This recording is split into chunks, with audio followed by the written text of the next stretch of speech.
Всем привет, с вами Елена и это канал Вот бы мне. Друзья, в этом видео я коротко расскажу о важных новостях за последние дни. Во-первых, государственные ответчики подали еще несколько апелляций по судебным искам для победителей DV 2021. Это было ожидаемо, ведь когда 8 ноября в последний из возможных дней ГОУ подали апелляцию на судебное решение от 9 сентября, стало ясно, что это случится со всеми другими судебными решениями и исками. Освежить память или узнать, по какому иску и какое решение было вынесено судьей и какую апелляцию ответчики подали, вы сможете в наших других видео, ссылки на которые найдете в описании. Как я и сказала, подав апелляцию ровно через 60 дней, в принципе ничего нового ответчики о себе не рассказали и лишь в очередной раз позволили убедиться в том, что их цель не решать проблему, а всеми возможными способами затягивать процесс.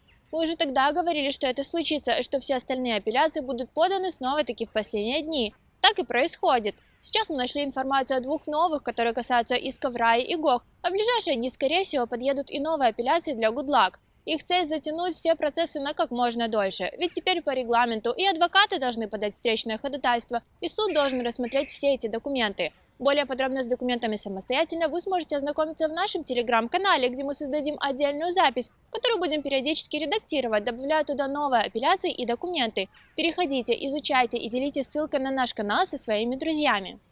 Ну и вторая новость. Вчера Джо Байден издал президентскую прокламацию о приостановлении въезда в качестве иммигрантов и неиммигрантов, которые представляют риск передачи коронавируса COVID-19. На данный момент запрет на поездки распространяется лишь на тех, кто в течение последних 14 дней находился в одной из 8 африканских стран, а именно в Ботсване, Малави, Эсватине, Лесото, ЮАР, Мозамбике, Намибии и в Зимбабве. Прокламация издана на фоне недавних новостей, которые, кстати, тоже появились буквально вчера, что в Африке был выявлен новый штамм коронавируса. И, как видите, реакция последовала незамедлительно. Ранее президент Трамп издавал подобные прокламации и на фоне террористических угроз, запрещая въезд граждан определенных мусульманских стран, и на фоне коронавируса, обновляя и дополняя их, добавляя все новые и новые страны, гражданам которых въезд в США был закрыт. Молниеносный выпуск новой прокламации говорит о том, что сценарий может повториться, и список стран, откуда въезд в США на ближайшее время закроется, будет только расти. Так что мой совет всем, у кого визы уже на руках и были планы отправиться в США в ближайшие месяцы. Поменяйте свои планы и летите уже сейчас, особенно по DV-визам, срок которых может истечь, и вы просто потеряете возможность эмигрировать в США. Неизвестно, где еще выявят новый штамм и какие страны внесут в красную зону.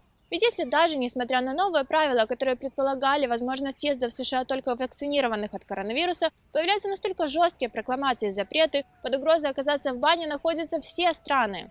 Кроме того, как и в прошлый раз, эти прокламации могут использовать и в качестве повода для приостановки выдачи иммиграционных и неиммиграционных виз, несмотря на то, что сама по себе прокламация этого не предполагает. Более подробно с самой прокламацией вы сможете ознакомиться самостоятельно по ссылке в описании, а мы будем внимательно следить за ситуацией и выпускать обновления по мере их поступления. Ну а на сегодня все, друзья. Если информация была полезной и познавательной, поддержите наш проект. Подпишитесь на канал, подключите уведомления, поставьте лайк и поделитесь этим видео с друзьями. А если у вас остались вопросы к нам, смело задавайте их в комментариях. Каждую неделю мы делимся полезным контентом, так что зовите друзей и оставайтесь с нами.